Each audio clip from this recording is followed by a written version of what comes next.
Radio Mexicana, nuestras noticias, presenta. La reforma fiscal 2014 generó más daños. El decreto de beneficios para la frontera. La formalidad de las empresas es una tarea pendiente. La economía americana avanza. La proveeduría maquiladora sigue siendo el gran concentración de pendiente poder de mercado en México. La transparencia gubernamental continúa. No es nada personal. Nada personal. Son solo negocios. Solo Negocios Radio, las mejores entrevistas y análisis para lograr una toma de decisiones adecuada. Contáctenos. Correo electrónico. correo@solonegocios.mx. Página de internet. www.solonegocios.mx. Facebook. www.facebook.com/solonegociosmx. Twitter. @solonegocios. Y recuerde, no es nada personal, son solo negocios.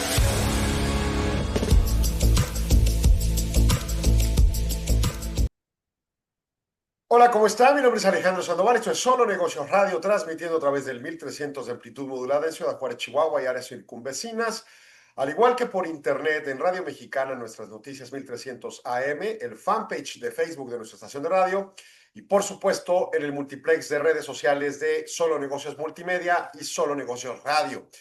Y el día de hoy vamos a arrancar con temáticas de gobierno corporativo, dividiéndolo con 4 temas centrales: derecho corporativo en el primer segmento, políticas ASG en el segundo segmento, política tecnológica de las empresas en tercer segmento y el desarrollo organizacional en el cuarto segmento. Entonces arrancamos con derecho corporativo y con base a 2 artículos del Foro de la Facultad de Derecho de Harvard sobre gobierno corporativo que tienen un sesgo jurídico hacia los Estados Unidos, pero que destacan temas interesantes a contemplar por una empresa, recordando que bajo la legislación mexicana, las empresas tienen muchos aspectos a decidir de manera voluntaria y ciertos de manera jurídica imponible.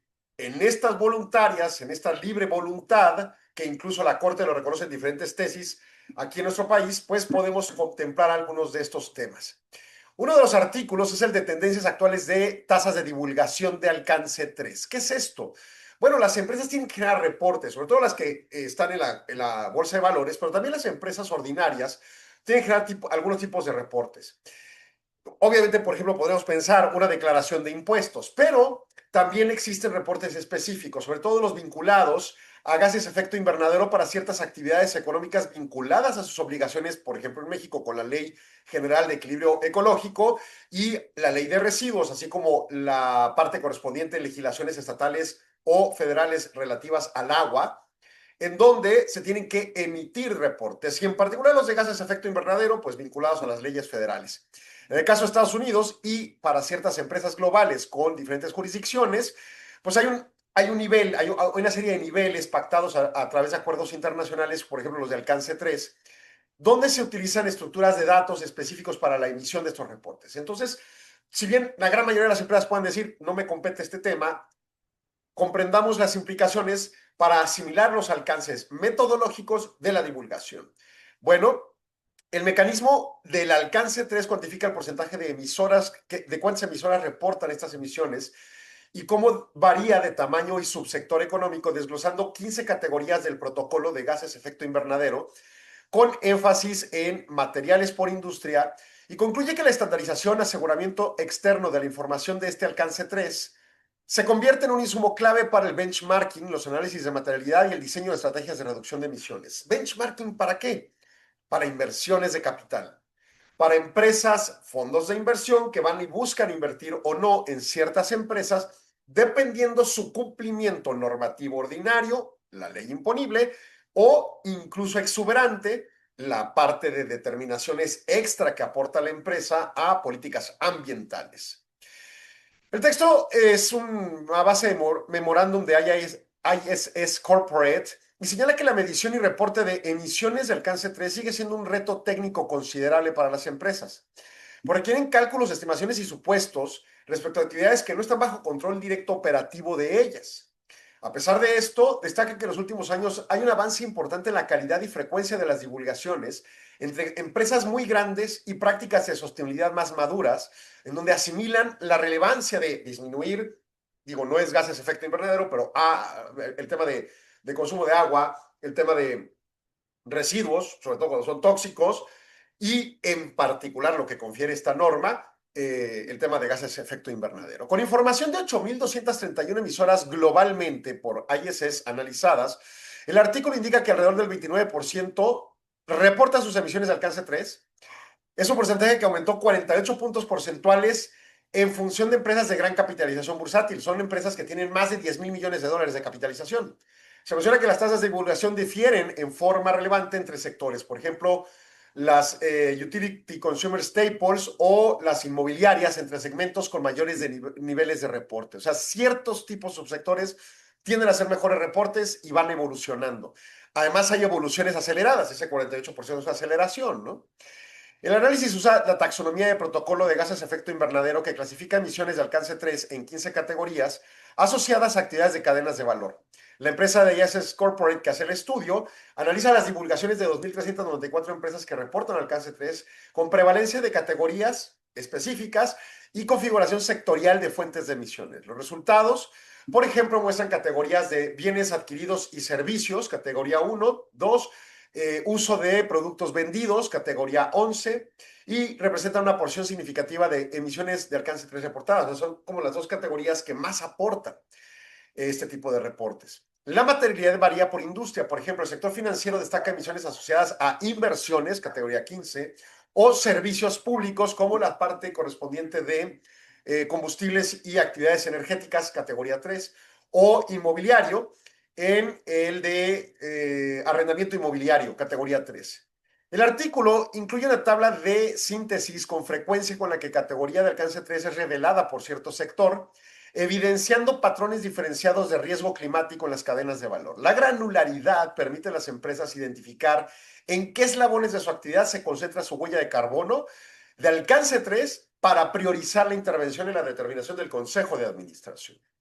Finalmente, se argumenta que conforme el reporte de alcance 3 se vuelve más estandarizado, completo y sujeto a aseguramiento externo, o sea, una supervisión tercera, la información derivada se transformará en un recurso cada vez más valioso. Las empresas podrán usarla para compararse entre pares, robustecer sus análisis de materialidad climática y diseñar estrategias de mitigación efectivas, mientras que los inversionistas las emplearán para la toma de decisiones y el seguimiento de la transición hacia una economía de bajo carbono. Ojo con un punto muy específico. Quizá usted diga, yo tengo una empresa pequeña, eso no me confiere. De acuerdo, pero es proveedor de una maquila que sí es una subsidiaria de una empresa de esta obligatoriedad. En una de esas, le empiezan a cuestionar cuando le piden, por ejemplo, los estados financieros, oye, ¿qué haces con tus emisiones de carbono? Ese es el meollo del asunto. Segundo artículo, gestión de riesgos y el Consejo de Administración, artículo formulado por Martin Lipton, de Wachtell Lipton, y bueno, pues también participan de Rosen & Katz, entre otras firmas. Y bueno, las empresas que cotizan, perdón, las empresas cotizadas y sus consejos enfrentan una matriz organizacional de riesgos cada vez más compleja que pone a prueba la solidez de los valores corporativos, estrategias, operaciones y marcos ante lo que le llamamos la gestión integral de riesgos. Estos desafíos organizacionales incluyen políticas monetarias más estrictas, tensiones geopolíticas en aumento, polarización política interna, donde hay determinados fondos de inversión o incluso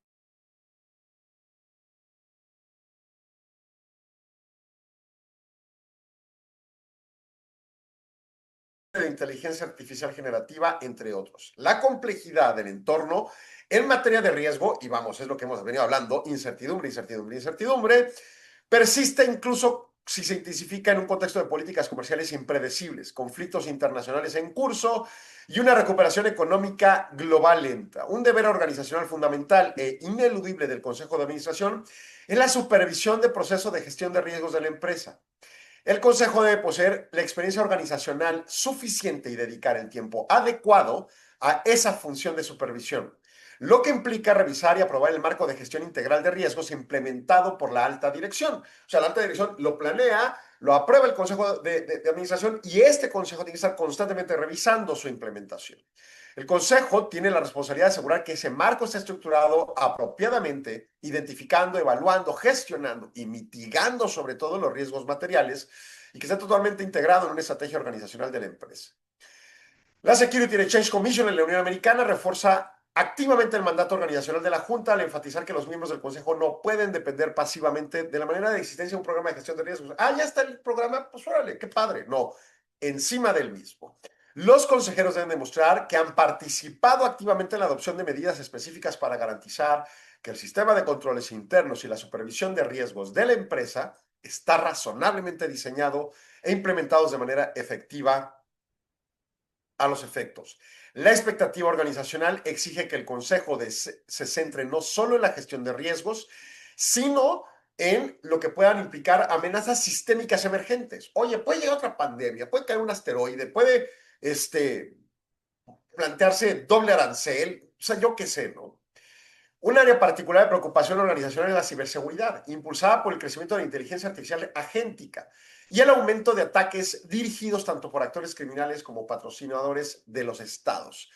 Estas legislaciones fiscales que para fiscalizar quieren acceso a plataformas digitales en tiempo real para ver qué le escribo a la chica con la que estoy ligando en un portal de internet, ese es un tema bastante delicado.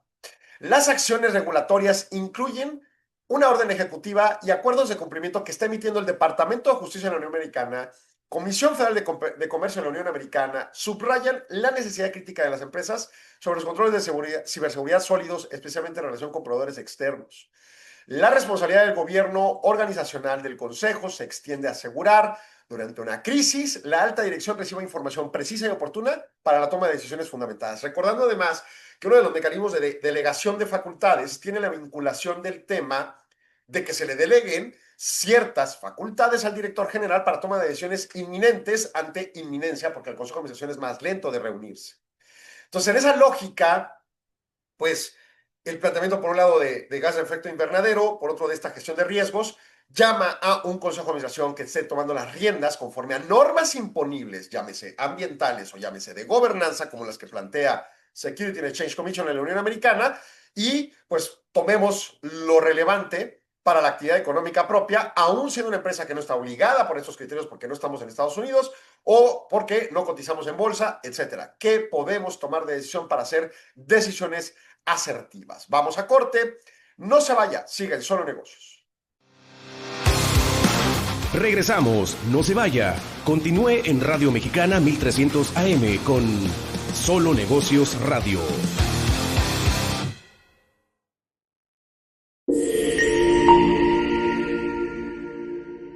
Ser socia IMEF es un privilegio. Me ha dado la posibilidad de crecer profesionalmente, de conocer que en México hay muchos Méxicos financieros y económicos, de conocer a través de los ojos de sus socios la razón social de IMEF, emitir información técnica, financiera, económica, objetiva, ordenada y concreta, que permite medir el crecimiento de México. Ser socio IMEF es un orgullo.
Amistad. Información. Crecimiento. Contribuir. Construir en México. Es compartir con grandes personas que queremos cambiar México. Es la oportunidad de comunicar información que nos permita tomar decisiones para un mejor México. Para mí es crecimiento porque a través de aportar a los demás crecemos como personas y como profesionales. El IMEF es contribuir a los demás, la oportunidad de crear valor. Desde el IMEF podemos proporcionar datos, información financiera que nos ayude a construir un mejor país. Te invitamos a que seas parte de este gran proyecto. Somos el instituto de más alto nivel de las finanzas en México. Somos IMEF.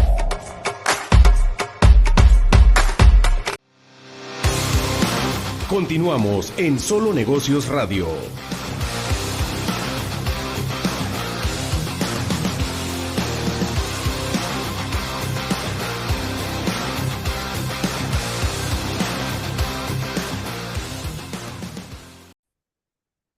Continuamos en Solo Negocios Radio y ahora platicamos en la misma temática de gobierno corporativo, pero ahora con énfasis muy específicos en políticas ASG.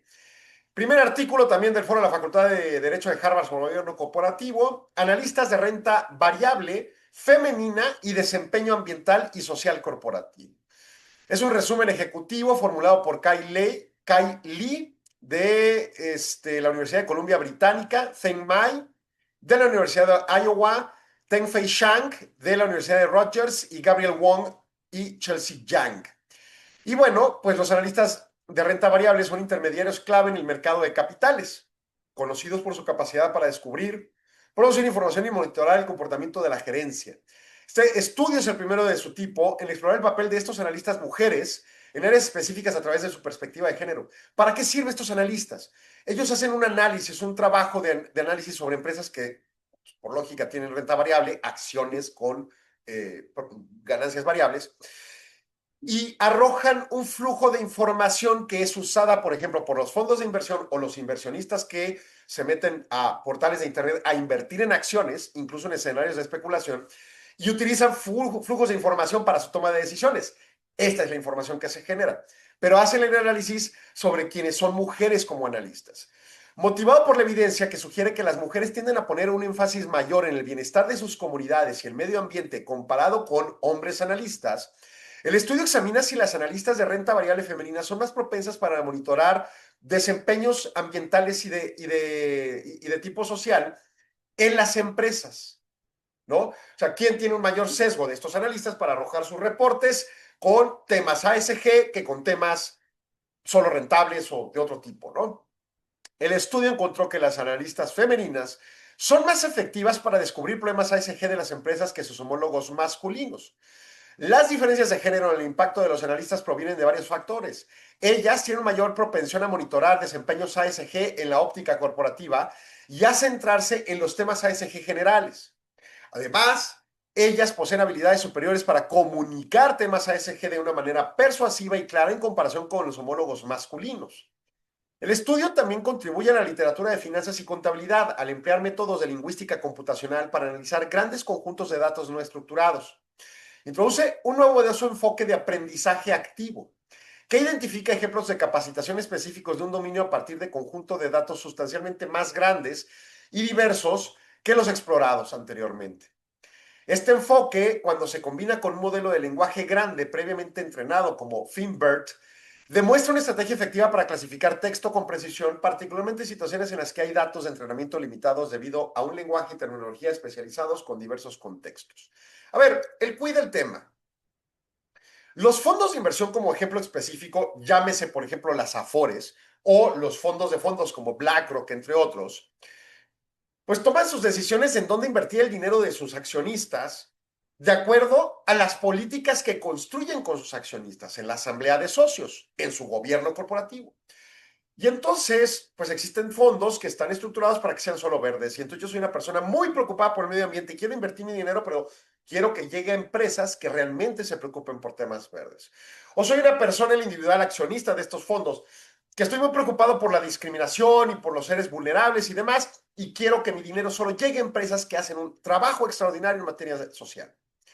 Entonces estos fondos de inversión contratan analistas o contratan reportes o portales de internet con reportes de analistas que les van a dar esta información. Estos reportes son construidos con la Big Data, ¿no? O sea, no nomás van y ven lo que dice un plan de negocios o un reporte emitido en la bolsa de valores para los efectos. O sea, profundizan, ¿no?, los análisis. A ver, esta empresa cotiza en la bolsa, aquí está su reporte, aquí está lo que dice, pero además aquí están todos estos reportes de litigios, de denuncias, de movimientos sociales en su contexto, de sus comunidades, de los impactos ambientales en sus comunidades, de sus impactos sociales, de la calidad de vida que provocan al tener, son empresas que cotizan en bolsa, normalmente son empresas grandes, y permean una derrama económica en un sentido en su comunidad. Ayer estábamos en el Comité de Gobierno Corporativo de IMED, no, el martes, y platicaban sobre ciertas empresas que son muy proclives a una conducta muy humanista en su contexto de operación. Pero yo, uno de mis planteamientos críticos, que no lo puse en la mesa porque pues, yo andaba en la calle y pues, era difícil la comunicación, solo lo pude ver en videoconferencia, pero yo decía, oye, pero una de esas empresas es una empresa que produce un producto altamente consumido, pero también dañino para la salud. Y entonces, pues, ¿hasta qué punto puedo presumir un humanismo en cierto aspecto y otro no? Y creo que sí tiene mucho sentido que se presuma. Porque puedo ser falente, puedo tener errores en ciertas cosas, pero no necesariamente en otras. Y entonces, en esa lógica, pues habrá que ver los análisis en los grandes datos y no solo las interpretaciones con sesgos particulares como ese que se me dio de origen al pensar el producto maestro de esa empresa hace daño, ¿no? A la salud. Entonces, pues yo tendría un sesgo negativo contra la empresa en un planteamiento si yo hiciera un reporte. En cambio, tomar todos los datos con softwares como los que plantean aquí es una cuestión importante. Pero entonces, ya con los datos y los informes construidos, dicen, bueno, ¿quién da qué sesgos para políticas más ASG o menos ASG? Las mujeres. Interesante. Y entonces, ¿eso para qué me sirve? Bueno, pues yo puedo pensar que si voy a hacer un proyecto de inversión y pues quizá no sea un proyecto de empresa que cotiza en bolsa, pero sí busco gente que me ayude a levantar capital para poder conseguir recursos, pues yo quiero gente que tenga una empatía para el tipo de proyecto que tengo. Mi proyecto es una refinería que va a contaminar, pues no voy a contratar mujeres porque el sesgo se va para allá. Como analistas, no hago una discriminación plena. En cambio, voy a hacer un proyecto donde voy a presumir posiciones de ambientalismo y de no discriminación, pues quizá mis analistas ideales sean mujeres, ¿no? Es el tipo de planteamientos que haría este análisis para información para los consejos de administración. El segundo es derivado de una videoconferencia que promovió el Colegio Nacional de Consejeros Profesionales Independientes de Empresas en México, dirigido por Toño Quesada, un buen amigo, que es además expresidente nacional de IMEF, y habla de las nuevas NIS y la sostenibilidad ASG en la gestión estratégica. Y bueno, la sesión aborda la obligatoriedad de las normas de información sostenible en México. Recordemos, Código de Comercio, la contabilidad de nuestro país por todas las empresas, no importa que sean chiquititas o gigantescas, coticen o no en bolsa, tiene que ser conforme estándares contables. Y estándares contables los crea el CINIF con las normas de información financiera. Bueno, ahora están las normas de información sostenible, también las creó el CINIF y también nos obliga a todos. Hay cosas que no tenemos que hacer algunos y hay otras cosas que sí tenemos que hacer. Atiéndalo. El contador no puede decirle, no, pues yo no tengo la menor idea. Tenemos que atenderlo. Y el correspondiente internacional indicadores básicos de sostenibilidad para gestiones estratégicas que son vigentes desde 2025 y empezarán a exigirse reportes en 2026. El tema se posiciona como una prioridad indispensable respecto a riesgos ecológicos globales, compromisos de revelación financiera y operativa, exigiendo a los consejeros un proceso de conocimiento, número 1, toma de conciencia, número 2, y compromiso manifiesto para integrar la dimensión ASG. Oye, yo tengo una empresa chiquita y no tengo ni idea a qué le voy a reportar. ¿A mí qué me importa? No te preocupes, el día que vayas al banco y el banco tenga dos tazas, una que diga certificados ASG y otra que diga los demás, vas a ver la relevancia de haberlo hecho o no. La de ASG va a ser una tasa adecuada con protocolos de requerimientos adecuados y la otra va a ser robusta, cara y complicada. Aguas. La implementación de las normas de información sostenible es de carácter mandatorio para todas las empresas, sociedades, personas morales en México, incluyendo las que cotizan en la bolsa, grandes corporativos, pequeñas y medianas empresas e incluso, ojo, asociaciones civiles, dejando de ser una iniciativa voluntaria para ser una obligación normativa que impacta la información financiera. El imperativo normativo se fundamenta en la necesidad de que las empresas, especialmente las grandes y transnacionales, tengan prácticas sostenibles con respecto a las ODS, los Objetivos de Desarrollo Sostenible de la ONU, en particular el número 12. El marco regulatorio mexicano, liderado por el CINIF, ha emitido estas NIS conforme a la International Sustainability Standards and Board, permitiendo que las entidades utilicen las normas internacionales de información financiera, pueden optar también por las NIS nacionales en su correspondiente párrafo 55 de las IFRS. En la perspectiva técnica se establece una diferenciación crucial mientras la sostenibilidad es el género, entendida como toda iniciativa de responsabilidad social corporativa, uso de informes de gestión de riesgos o empresas socialmente responsables. El género. La especie y elemento de cumplimiento es el indicador básico de sostenibilidad que se exige en la serie B de las NIS. El cumplimiento no se valida con un informe general, sino la revelación de métricas específicas. Hay que medir mi huella de carbono. Oye, yo en la nave, Chihuahua, ¿qué huella de carbono tengo? Cuando te juntas, hay que medir la contaminación que generamos todos los que vamos a la junta. Cuando viajas, hay que medir la huella de carbono que tenemos en ese viaje, ya sea en avión o en camión o en vehículo, etcétera. Es interesante el tema. Y fundamentalmente normativo. Las empresas deben de reportar 30 indicadores que se desglosan en las 3 emisiones ASG, ambiental, social, de gobernanza, incorporados obligatoriamente en las notas de estados financieros. O sea, es el estado financiero, resultados, balance, flujo, y hay notas. En las notas se reportan en las NIS.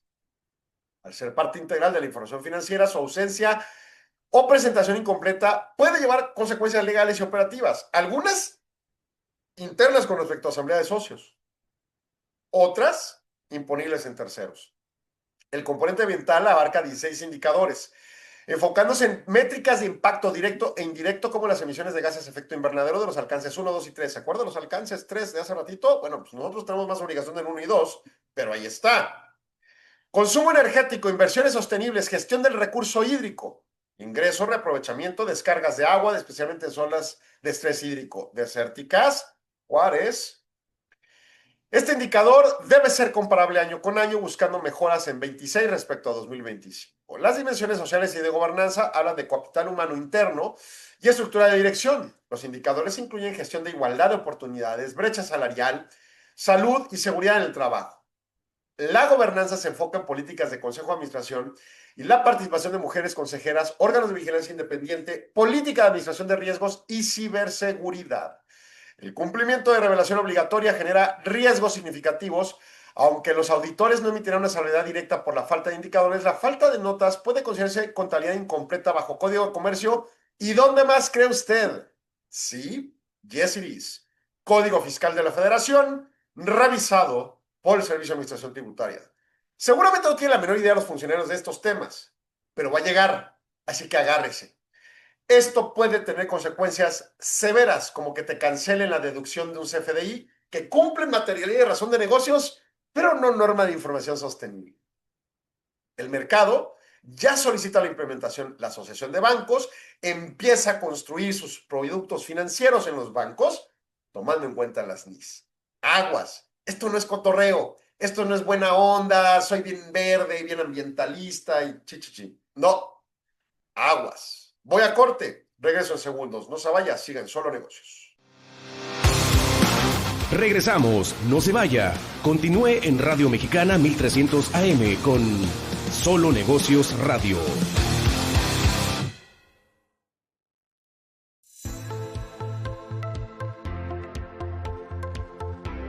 Hola, soy Rodolfo Muñoz de IMEF Querétaro. ¿Sabías que en el IMEF puedes encontrar destacados miembros de la comunidad financiera de México? En el IMEF encuentras presidentes, directores generales, directores financieros, directores ejecutivos, profesionistas independientes y directores académicos, todos buscando trabajar y contribuir en nuestro desarrollo personal y desarrollo humano, a través de más de 200 eventos anuales, donde nos actualizamos, donde intercambiamos conocimientos y sobre todo experiencias. Esto es ser socio IMEF. Y te quiero invitar a que te unas al IMEF en alguno de los 20 grupos que tenemos a nivel nacional y juntos contribuir y trabajar por tener un México financiero mejor. Te esperamos.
Ser parte de IMEF para mí es algo esencial porque me permite estar actualizado en la información financiera, la cual es muy necesaria para la toma de decisiones tanto empresariales como gubernamentales como personales. Asimismo, me permite pertenecer a una red de contactos con los cuales puedo generar relaciones profesionales, comerciales y sobre todo nos ayuda a ser amigos con los cuales tenemos cosas en común. La principal, hacer un México mucho mejor y más próspero. Pertenece a IMEF. Te esperamos.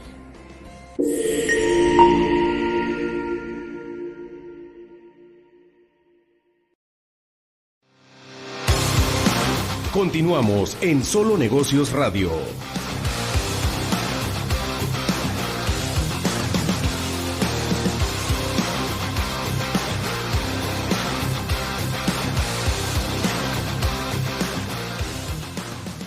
Continuamos en Solo Negocios Radio. Ahora nos vamos a los temas de política tecnológica, lo que contempla el Consejo de Administración respecto a la tecnología. Oye, pues vamos a poner unas laptops y pongamos unos software, son piratas, y nos conectamos a internet de la casa y le pedimos a la gente que use sus celulares propios para conectarse a nuestra base de datos y jalar la información, todo lo que quiera, cibernética, ciberseguridad, tecnología, inteligencia artificial.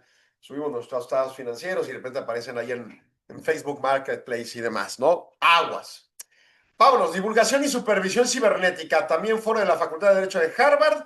El artículo examina cómo las grandes empresas estadounidenses refuerzan en este 2025 sus revelaciones públicas en cómo supervisan ciberseguridad e inteligencia artificial en el Consejo, identificando 4 tendencias clave de esta divulgación y gobernanza, y describiendo la forma en que los comités asumen responsabilidades de los temas y contextualizan los cambios en el marco de política federal reciente respecto a temas de ciberseguridad e inteligencia artificial en las normas CISA 2015, las nuevas órdenes ejecutivas del gobierno ejecutivo de Estados Unidos y las modificaciones regulatorias de la Security and Exchange Commission.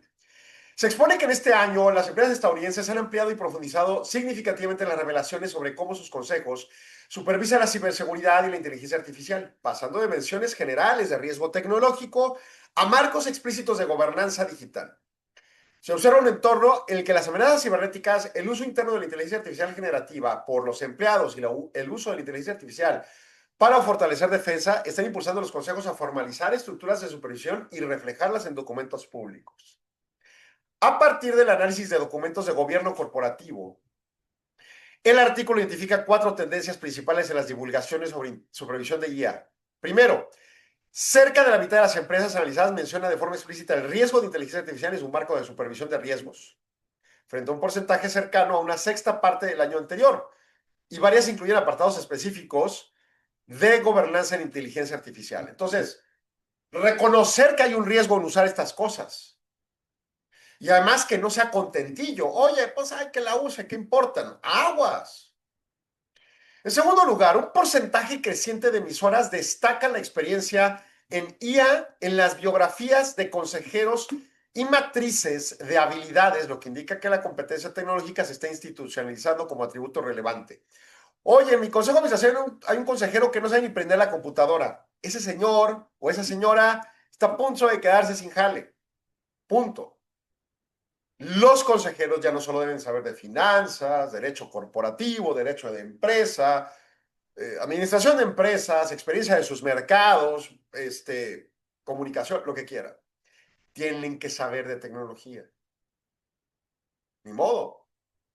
El tema de aprender, el tema de educarse es una constante. Una cosa es que se acabe un estudio profesional en la universidad o en un posgrado, y otra cosa muy diferente es que se deje de aprender. Y peor, la evolución avanzada que traen los sistemas hoy en día es impresionante. O sea, no sé, cada 2 meses evolucionan las versiones de las inteligencias artificiales, de todas, haciendo cosas impresionantes en la siguiente versión. Y no entender la capacidad de pérdida y riesgos que implica no saber usarlas es muy delicado. En tercer lugar, se señala como una proporción mucho mayor de compañías que asigna explícitamente la supervisión de inteligencia artificial a comités del Consejo, con predominio del Comité de Auditoría, aunque también se observan designaciones de comités de tecnología o de nominación y de gobierno corporativo que tienden a detallar los aspectos de la inteligencia artificial responsable. Esto es tener un área que atienda a la temática. O sea, tengo un área de auditoría, tengo un área de compensaciones, tengo un comité o un área de la empresa. Bueno, pues tengo que tener un área de tecnología y que atienda inteligencia artificial.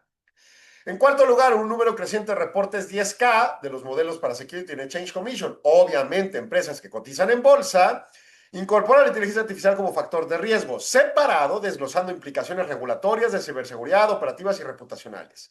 Hoy en México no hay ley de ciberseguridad, no, y nos faltan 1000 años para que la haya. No se crea, la van a hacer el próximo año, ya el gobierno trae muy delineado el tema. Pero hay como 750, 90 mil iniciativas de parte de todos los legisladores que se les ocurre tonterías en el tema.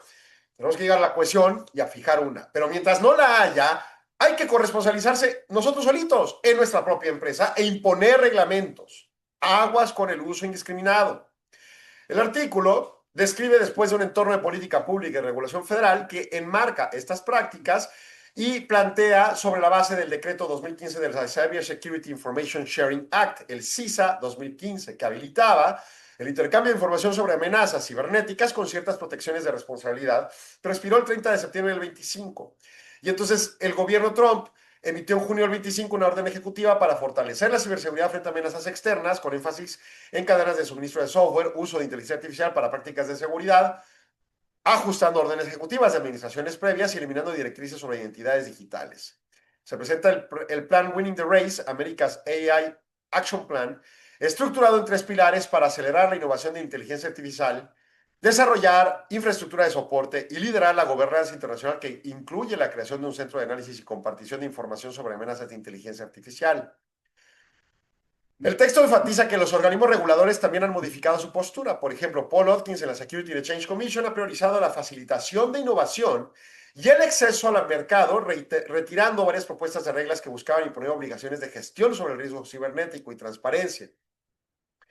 Entonces, quita reglas, pero permanece en vigor la regulación SP, que exige ciertas entidades e implementaciones de programas de escritorio ante incidentes que se presentan en este año. El artículo concluye que la combinación de mayor exposición a riesgos tecnológicos, cambios en el entorno regulatorio y expectativas crecientes de inversionistas lleva a los consejos a institucionalizar la supervisión de ciberseguridad e inteligencia artificial y a comunicarla claramente. Estas prácticas incluyen la asignación formal de responsabilidades de supervisión, el uso de comités especializados y la incorporación de habilidades de inteligencia artificial en la composición del consejo y la ampliación de la divulgación de riesgos específicos en informes públicos. Por ejemplo, oye, México no está regulado, ok, entonces puedo hacer lo que se me pegue la gana con inteligencia artificial, como, no sé, hacer un deepfake con gente desnuda y humillándola aunque ellos nunca se hayan desnudado. Eso se pena al individuo se sanciona con el Código Penal, entonces no lo haga. Aquí el tema es la divulgación de riesgos para la parte corporativa respecto al derecho corporativo y las implicaciones de derecho penal para la empresa. Entonces, no estoy hablando de que no haya ninguna regulación respecto al uso de inteligencia artificial, la hay en México. Se está desregulando en Estados Unidos ciertas cosas, me parece irresponsable, pero allá ellos. El tema del artículo es, las empresas están asumiendo su propia responsabilidad o toman la norma, la cumplen y son exuberantes respecto a otros criterios porque se dan cuenta de los grandes riesgos que se corren. Bueno, segundo artículo, las recompensas comerciales y los riesgos de identidad de inteligencia artificial agéntica. El artículo de CyberArk de Harvard Business Review explica cómo la disciplina de seguridad de identidad ha evolucionado para centrarse en personas a incluir identidades de máquinas y ahora de agentes de inteligencia artificial, porque constituyen estos una nueva complejidad de identidad para su capacidad de aprender y tomar decisiones y describe riesgos operativos y de seguridad asociados con su escala, privilegios y falta de conciencia de seguridad. Propone extender las identidades de los mismos principios de visibilidad, autenticación fuerte y mínimo privilegio, juntas de gobierno corporativo, juntas de consejo de administración por Zoom. A ver, ¿ese Alejandro que está ahí es un verdadero Alejandro humano o es una inteligencia artificial? El texto define la seguridad de identidad como el conjunto de prácticas dirigidas a reducir el riesgo asociado a todas las identidades de una organización, lo que implica identificarlas, gobernarlas y protegerlas. Se recuerda que en una primera etapa el foco estuvo en la identidad humana y asegurar que cada persona tenga el acceso para desempeñar sus funciones, y luego se incorporen las identidades de máquina para proteger secretos certificados o cargas de trabajo automatizado. Tema organizacional, primero humano, luego la máquina, ¿no? El artículo introduce la inteligencia artificial agente como la nueva frontera de seguridad de identidad. Se describe a los agentes de IA como sistemas capaces de percibir su entorno, procesar información, tomar decisiones y aprender con el tiempo, ejecutando tareas en nombre de las personas con mínima supervisión humana. Y aguas con el tema. Son máquinas. Sus capacidades tienen patrones de comportamiento humano, pero su gestión de identidad combina desafíos que pueden provocar confusiones o conflictos incluso legales. 3 retos. Escala. Identidad de máquina que supera ampliamente a las humanas. Se proyecta que una porción significativa de las aplicaciones empresariales incluya la inteligencia artificial en los próximos años, lo que multiplica el número de identidades a administrar. O sea, tengo 10 empleados con sus identidades y tengo 35 agentes. O sea, tengo 45 identidades que controlar. ¿Quién accesa? ¿Quién saca información? ¿Qué hace con la información? ¿Qué arroja de resultado? El segundo reto es el otorgamiento de privilegios. Para ser eficaces, los agentes suelen requerir acceso a amplios sistemas y datos, pero una concesión de permisos indiscriminada, aguas. En esas te desaparecen la empresa electrónicamente. Tercer reto, se relaciona con la falta de conciencia de seguridad y juicio moral por los agentes. Yo, humano, puedo tener un juicio moral y quizá no me importe y sea inmoral al final, pero sé que estaba mal. La computadora no sabe que está mal y que está bien, es una computadora. Puede tener algoritmos con límites programados, pero no sabe que está bien y que está mal. No es un ser humano, no tiene un juicio ético. Aunque pueden programarse, al final del día, la falta de regulación puede provocar fenómenos como el shadow AI o la inteligencia artificial sombra, en la que empleados introducen agentes sin informar a los equipos y entonces hay violaciones como el robo de secretos de la empresa.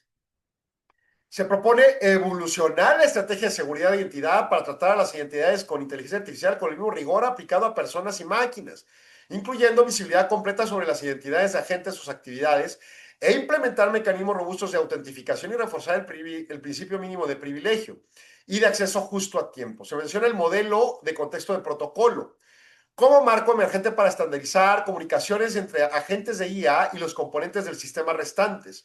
Pero se aclara que el protocolo no es por sí mismo seguro y se debe complementar con otros mecanismos de ciberseguridad.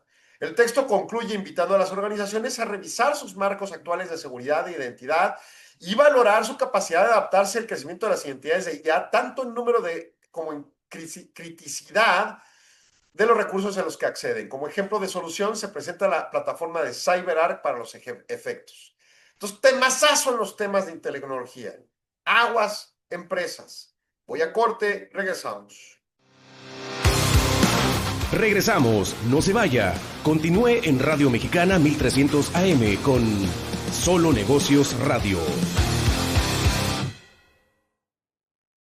Acompáñenme a un CDN del IMEF, en esta ocasión en Monterrey.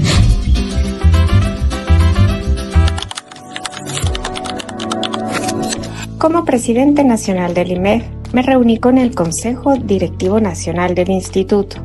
Revisamos temas importantes como avances de la Convención Nacional, la ponencia IMEF, el gran valor de los comités técnicos, entre otros. También, con este consejo, trabajamos en las decisiones para un mejor IMEF y firmamos un convenio con el CFA Society México. Asimismo, nos divertimos, convivimos y reforzamos la amistad entre nosotros. No podría hacer nada sin ustedes. Os represento, esto es un equipo y vamos a todos trabajar mientras disfrutamos mejorando el mundo. Muchísimas gracias. Esto y más es el IMEF.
Amistad. Información. Crecimiento. Contribuir. Construir en México.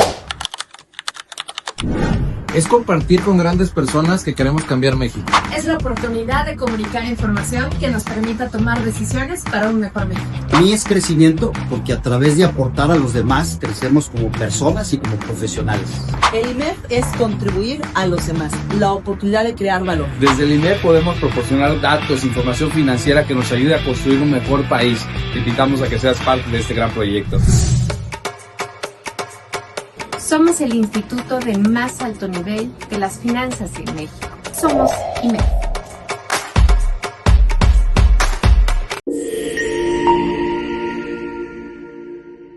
Ser socio IMEF es un privilegio.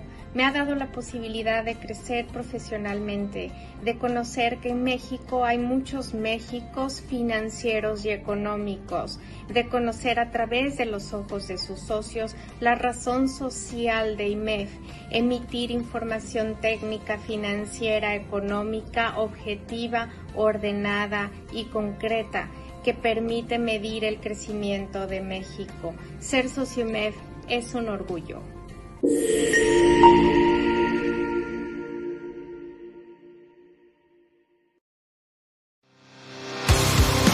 Continuamos en Solo Negocios Radio.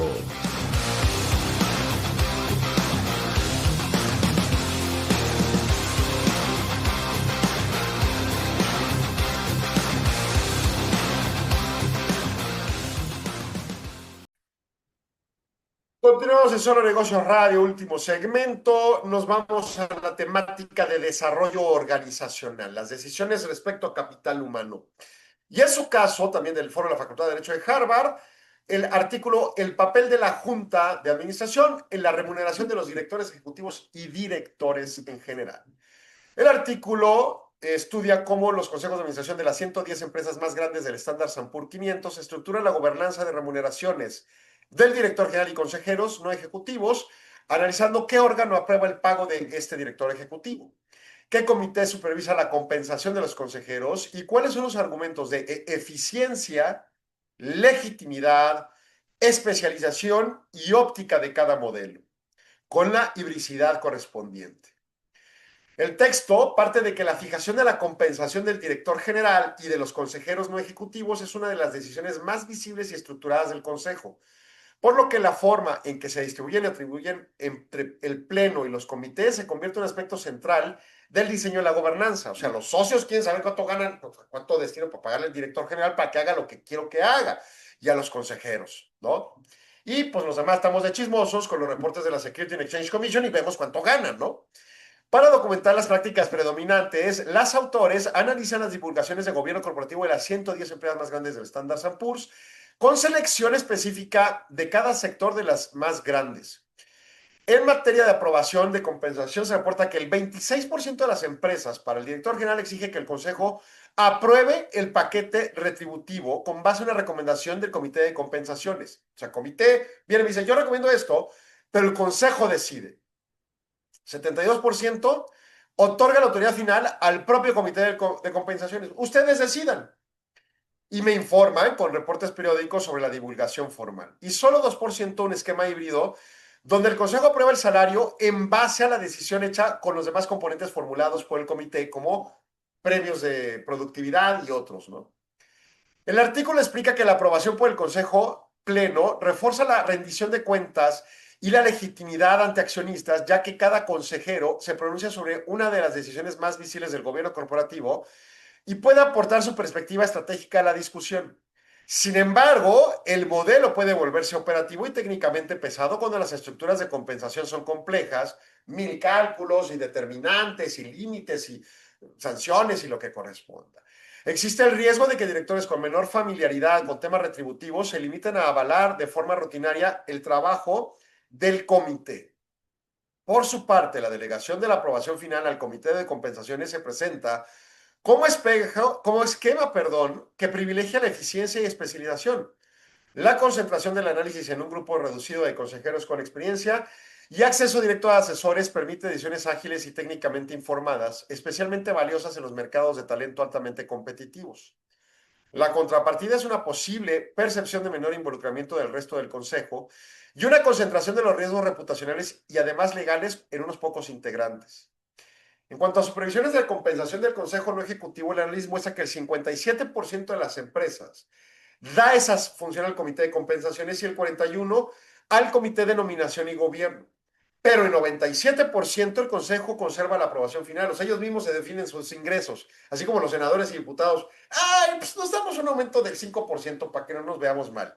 Pero que el presupuesto nos pague, que el propio Cámara nos pague nuestros impuestos, camioneta nueva, seguro de gastos médicos, vuelos en primera clase a Israel y cuánta estupidez.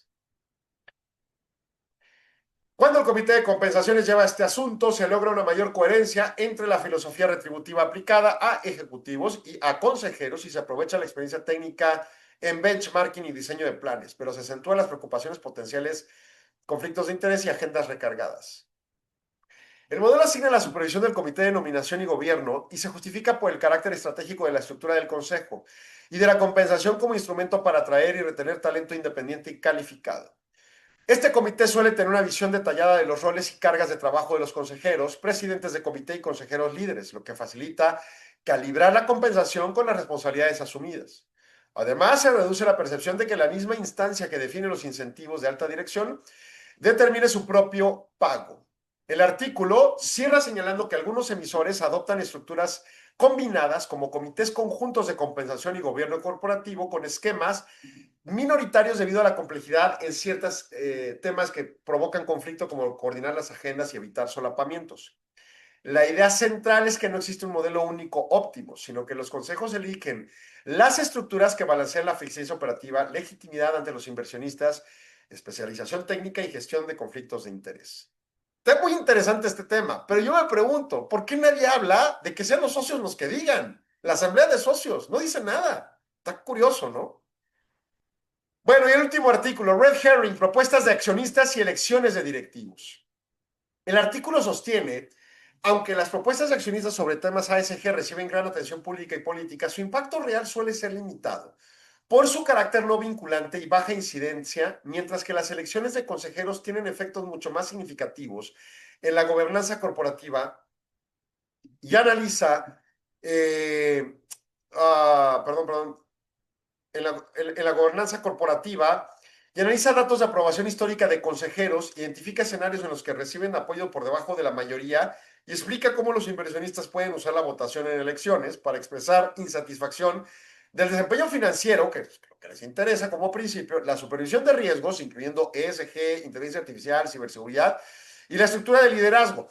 O sea, de alguna manera lo que me están dando a entender, bajo el criterio de análisis sobre empresas que cotizan de bolsa, que realmente el voto del accionista nada más está sobre quién es el consejero y quién no, o cuándo lo quito, no el tema de su salario. A mí me parece como que no debería estar bien, o debería haber otro tipo de rangos determinados.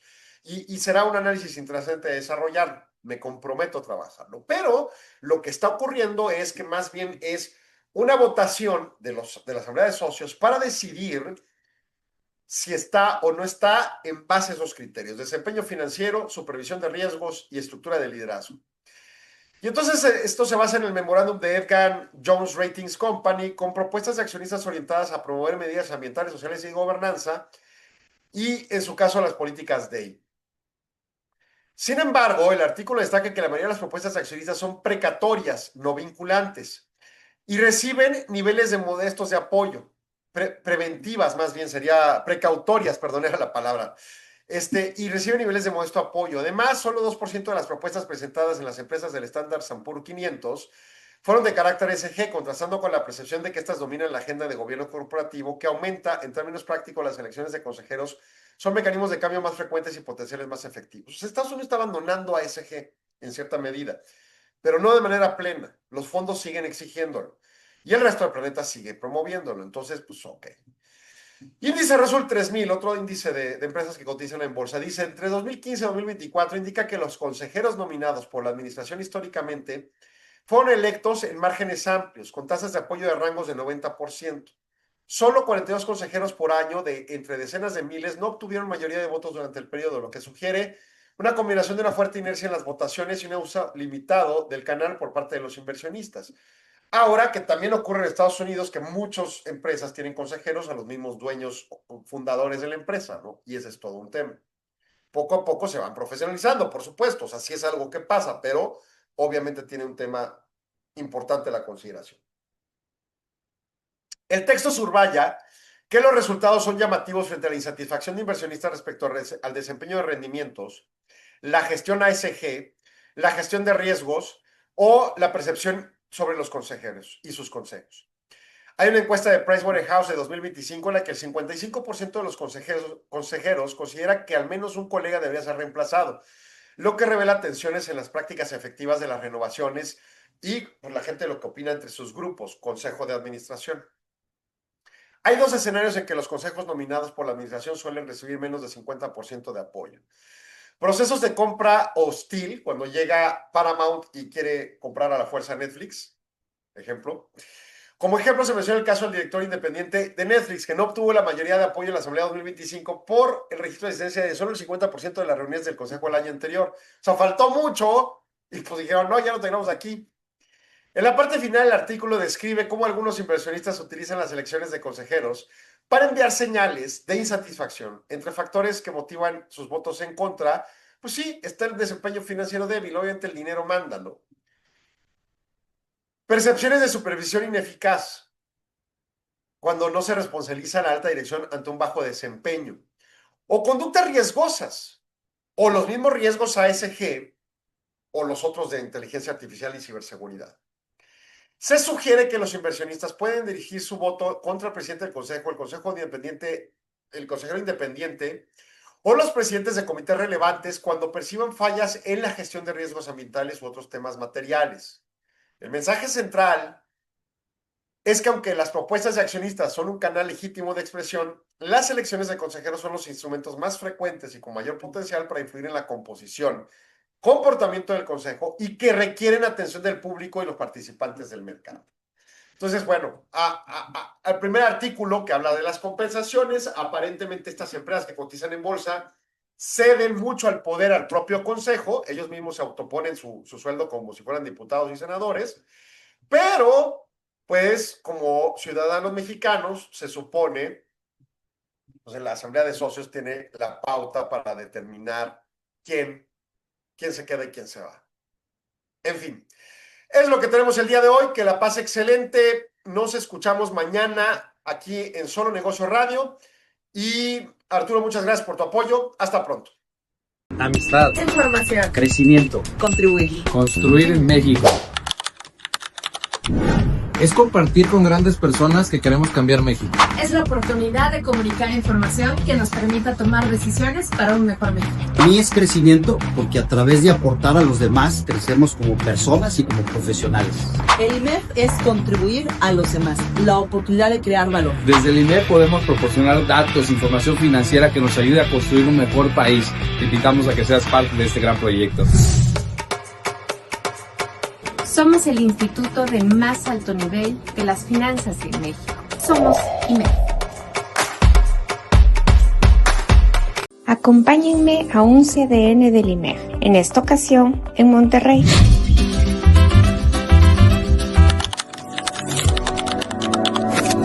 Como presidente nacional del IMEF, me reuní con el Consejo Directivo Nacional del Instituto. Revisamos temas importantes como avances de la Convención Nacional, la ponencia IMEF, el gran valor de los comités técnicos, entre otros. También, con este consejo, trabajamos en las decisiones para un mejor IMEF y firmamos un convenio con el CFA Society México. Asimismo, nos divertimos, convivimos y reforzamos la amistad entre nosotros. No podría hacer nada sin ustedes. Los represento. Esto es un equipo y vamos a todos trabajar mientras disfrutamos mejorando el mundo. Muchísimas gracias. Esto y más es el IMEF.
Hola, soy Rodolfo Muñoz de IMEF Querétaro. ¿Sabías que en el IMEF puedes encontrar destacados miembros de la comunidad financiera de México? En el IMEF encuentras presidentes, directores generales, directores financieros, directores ejecutivos, profesionistas independientes y directores académicos, todos buscando trabajar y contribuir en nuestro desarrollo personal y desarrollo humano, a través de más de 200 eventos anuales, donde nos actualizamos, donde intercambiamos conocimientos y sobre todo experiencias. Esto es ser socio IMEF. Y te quiero invitar a que te unas al IMEF en alguno de los 20 grupos que tenemos a nivel nacional y juntos contribuir y trabajar por tener un México financiero mejor. Te esperamos. Ser parte de IMEF para mí es algo esencial porque me permite estar actualizado en la información financiera, la cual es muy necesaria para la toma de decisiones tanto empresariales como gubernamentales como personales. Asimismo, me permite pertenecer a una red de contactos con los cuales puedo generar relaciones profesionales, comerciales y sobre todo nos ayuda a ser amigos con los cuales tenemos cosas en común. La principal, hacer un México mucho mejor y más próspero. Pertenece a IMEF. Te esperamos.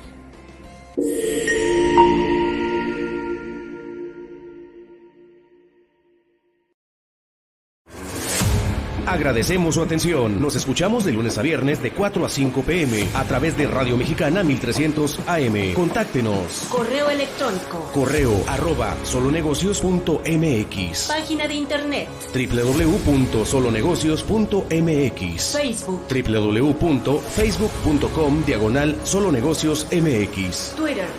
@solonegocios. Y recuerde, no es nada personal, son solo negocios. Radio Mexicana, nuestras noticias, presentó.